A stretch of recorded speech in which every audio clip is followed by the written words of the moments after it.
আপনি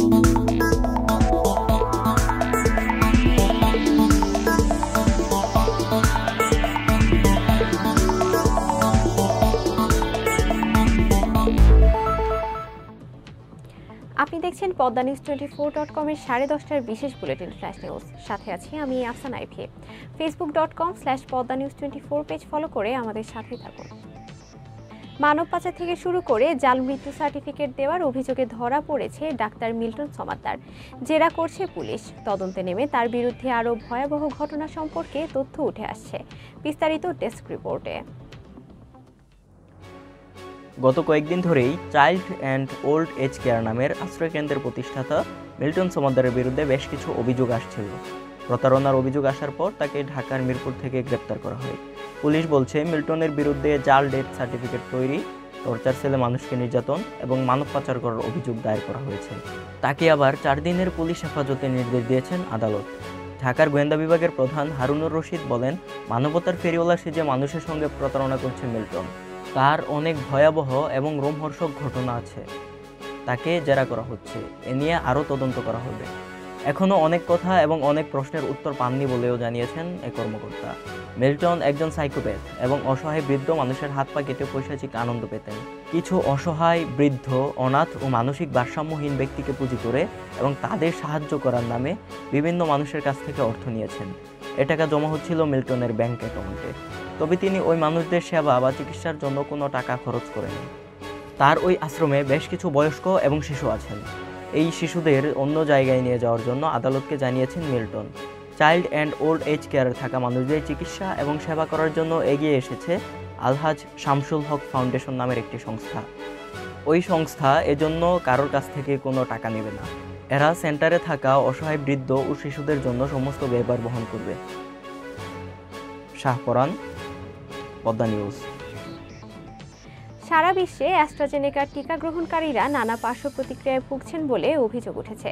এর মধ্যে করোনার এই টিকা সারা বিশ্ব থেকে তুলে নেওয়ার ঘোষণা দিয়েছে প্রস্তুতকারী কোম্পানি।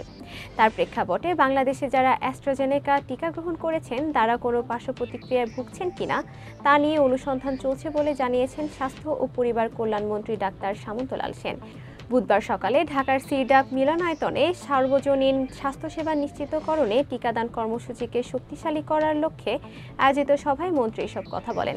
তিনি বলেন, টিকা তুলে নেওয়ার বিষয় শুনেছেন, তবে বাংলাদেশে এরকম কোনো পার্শ্ব প্রতিক্রিয়ার রিপোর্ট এখন পর্যন্ত পাওয়া যায়নি।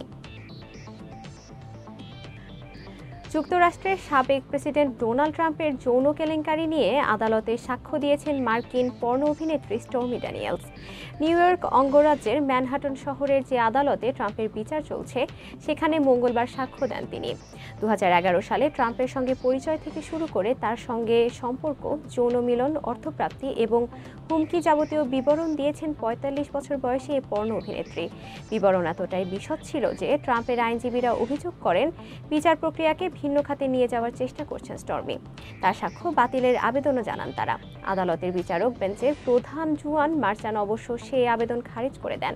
তবে তিনিও স্বীকার করেন যে স্টর্মি ড্যানিয়েলস এমন অনেক কথা বলছেন যার সঙ্গে বিচার প্রক্রিয়ার কোনো সম্পর্ক নেই। দেশীয় চলচ্চিত্রের আলোচিত প্রযোজক পরিচালক মোহাম্মদ ইকবাল, তার পরিচালিত ডেড বডি সিনেমা বর্তমানে প্রেক্ষাগৃহে প্রদর্শিত হচ্ছে। এবার ইকবাল জানালেন, ঈদুল আজহায় তার নির্মিত রোশান শবনম বুবলি অভিনীত রিভেঞ্জ সিনেমাটি মুক্তি বিষয়টি চূড়ান্ত।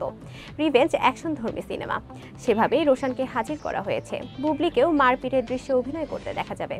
সিনেমায় আরও অভিনয় করছেন দীপা খন্দকার, মিশা সওদাগর ও সীমান্ত সহ অনেকে। মোহাম্মদ ইকবালের ডেড বডি সিনেমা দেশের 30টিরও বেশি প্রেক্ষাগৃহে প্রদর্শিত হচ্ছে। এই সিনেমায় অভিনয় করেছেন জিয়াউল রোশান, তার সঙ্গে জুটি বেঁধেছেন ভারতীয় অভিনেত্রী অন্বেষা রায়। আরও রয়েছেন ওমর সানি, শ্যামল মাওলা সহ অনেকে। জলবায়ু পরিবর্তনের অন্যতম ক্ষতিগ্রস্ত এলাকা হচ্ছে রাজশাহীর চর খিদিরপুর। প্রচণ্ড রোদের তাপদাহে উত্তপ্ত হয়ে থাকে চরের বালি। উত্তপ্ত বালির মধ্যে প্রসূতি ও গর্ভবতী নারীদের দীর্ঘ পথ পায়ে হেঁটে কিংবা গরুর গাড়িতে করে নিয়ে যাওয়া হয় নদীর ঘাটে শহরের হাসপাতালে নেওয়ার জন্য। দীর্ঘ উত্তপ্ত বালির পথ পাড়ি দিতে গিয়ে অনেক গর্ভবতী নারী গুরুতর অসুস্থ হয়ে পড়েন, অনেকে আবার অকাল মৃত্যুর কোলে ঢলে পড়েন। বিস্তারিত দেখুন সামিয়া খন্দকারের প্রতিবেদনে। মার্চ এপ্রিল মাসে খরার সময় রাজশাহীর খিদিরপুরে লোকালয় থেকে দূরে সরে যায় নদী, বাড়ে চরের আয়তন। দীর্ঘ এই উত্তপ্ত বালুপথ পায়ে হাঁটা ছাড়া কোনো উপায় নেই। আবার চরেও নেই কোনো স্বাস্থ্যকেন্দ্র, ফলে চিকিৎসার জন্য শহরে যাওয়াটাও বেশ ভোগান্তির। চিকিৎসার সমস্যা, অসুস্থ রোগী নিয়ে যাওয়ার সমস্যা, গর্ভবতী পুয়াতে নিয়ে যাওয়ার সমস্যা, সেখানে একটা ভালো ডাক্তার থাকার ব্যবস্থা করতে হবে। মেলা দূরে হাঁটে যাইতে হয়, লোক রোদ, প্রচুর রোদ, আপনার বালুতে তাইতে যায়, হাইটে যাইতে পারে না। ধরেন কষ্ট ধরেন শেষ নাই, খুব ওইভাবে কষ্ট করে যেতে হয়। যার উপায় দড়ির খাটে করে নিয়ে যেতে হয়, দড়ির খাটে করে যেতে হয়। গরুর গাড়িতে করে যেতে হয়, গরুর গাড়িতে করে যেতে হয়, হাঁটে তো যাওয়া সম্ভব না। এমন প্রতিকূল পরিবেশে সবচেয়ে বেশি দুর্ভোগে পড়েন নারীরা। বিশেষ করে গর্ভবতী নারীদের ভোগান্তি পৌঁছায় চরমে। দেখা যাচ্ছে রাজশাহী মেডিকেল কলেজে অথবা যে কোনো জায়গা ক্লিনিকে এটা বড় ডাক্তারের কাছে পাঠানো হয় আর কি। আর যাতায়াতের জন্য যখন খরা হয় তখন দেখা যাচ্ছে যে হয়তো বা ফার্স্ট টাইম 2-3 মাসের বেলায় হাঁটতে যায়, নিজে হাঁটতে শেষের দিকে যখন যেতে পারে না তখন হয়তো বা দড়ির খাটে বা দেখা যাচ্ছে যে গরু গাড়িতে বা মোষের গাড়িতে করে তাকে নিয়ে যাওয়া হয় আর কি। খরার মৌসুমে মানে পুরো নদী শুকিয়ে যায়, হাঁটতে অনেক কষ্ট, উত্তপ্ত বালির মধ্য দিয়ে হাঁটতে হয়। ওই সময় কোনো কেউ অসুস্থ হলে আসলেই খুবই স্বাস্থ্য সমস্যা হয়ে পড়ে। ডাক্তার না আছে এখানে কোনো ডাক্তার সেরকম। আবার ওই সময় শুকনার সময় কোনো গাড়ি ঘোড়াও চলে না, খুবই দুর্বিষহ অবস্থা হয়ে যায়। খরার সময়ে এখানে মেয়েরা যখন অসুস্থ হয়, প্রসূতি মায়েরা হোক শিশু যাই হোক, তখন এই দীর্ঘ পথ, তখন তো পুরাটাই বালি হয়ে যায়। এই দীর্ঘ পথ পাড়ি দিয়ে যাওয়াটা অনেক কষ্টকর। দেখা যায় মাঝ রাস্তায় যে আরও বেশি অসুস্থ হয়ে যাচ্ছে, তখন তো অনেক ঝামেলা হয়ে যায়, কিভাবে যাবেও পারে যে চিকিৎসা সেবাটা নিবে, তখন এটা আসলে অনেক কষ্টের ব্যাপার। স্থানীয় জনপ্রতিনিধি জানান, বর্ষায় প্রসূতিদের চিকিৎসার জন্য শহরে নিতে নৌকার ব্যবস্থা করা হয়, কিন্তু গ্রীষ্ম মৌসুমের জন্য আলাদা কোনো ব্যবস্থা নেই। এটা যতগুলো বাংলাদেশের চর এলাকা আছে বা হাঁটাপথ আছে, এই বালুর মধ্যে দিয়ে কোনো কিছু নিয়ে আসা বা নিয়ে যাওয়া, কোনো রোগীকে বহন করার মতো কোনো ব্যবস্থা বাংলাদেশে নেই। আমরাও চেষ্টা করে এটাতে কোনো ফলপ্রসূ কোনো দিক আসবে না। অতএব আমরা নদীপথে যেভাবে হোক আসার, এবং যারা অসুস্থ হয় তাদেরকে আমরা আগেই তাদেরকে ট্রান্সফার করা বা তাদেরকে নিয়ে আসার ব্যবস্থা করা হয়। চর খিদিরপুরে মোট জনসংখ্যার অর্ধেকই নারী। তাদের স্বাস্থ্যসেবার জন্য উপযুক্ত ব্যবস্থা চান চরবাসী। সামিয়া খন্দকার, পদ্মা নিউজ, চর খিদিরপুর, রাজশাহী। টি-20 বিশ্বকাপের আগে ঘরের মাঠের সর্বশেষ সিরিজে জিম্বাবুয়ের বিপক্ষে লড়ছে বাংলাদেশ। ইতোমধ্যে প্রথম 3 ম্যাচ জিতে সিরিজ নিজেদের করেছে টাইগাররা।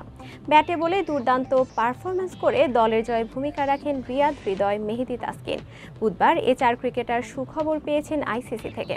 বল হাতে চলমান সিরিজে তাসকিন 3 ম্যাচে 6 উইকেট পাওয়ায় টি-20 বোলারদের নতুন র্যাঙ্কিংয়ে এগিয়েছেন 6 ধাপ, উঠেছেন 26 নম্বরে। অফ স্পিনার মেহেদী উইকেট পেয়েছেন 3টি, র্যাঙ্কিংয়ে 6 ধাপ এগিয়ে এসেছেন 22 নম্বরে। ব্যাট হাতে সেরা পারফর্মার হৃদয়। জিম্বাবুয়ের বিপক্ষে তৃতীয় টি-20তে 50 হাঁকান। দুর্দান্ত ব্যাটিংয়ে 26 ধাপে গিয়ে প্রথমবারের মতো ব্যাটারদের র্যাঙ্কিংয়ে 100-র মধ্যে এসেছেন হৃদয়, আছেন 90 নম্বরে। 2 ধাপে গিয়ে মাহমুদুল্লাহ রিয়াদ এখন 81 নম্বরে। গুরুত্বপূর্ণ সব সংবাদ জানতে poddanews24.com এর বিশেষ বুলেটিন ফ্ল্যাশ নিউজ দেখবেন প্রতিদিন সন্ধ্যা 6:30, রাত 8:30 ও রাত 10:30টায়। ফ্ল্যাশ নিউজ দেখতে ফেসবুকে আমাদের ফলো করুন facebook.com/poddanews24 আর ইউটিউবে সাবস্ক্রাইব করুন youtube.com/poddanews24 চ্যানেলটি। নিয়মিত দেশ বিদেশের আপডেট সব সংবাদ জানতে ভিজিট করুন মাল্টিমিডিয়া নিউজ পোর্টাল poddanews24.com। পরবর্তী ফ্ল্যাশ নিউজ দেখার আমন্ত্রণ জানিয়ে বিদায় নিচ্ছি আমি আফসানা আইভি। ভালো থাকুন, সুস্থ থাকুন।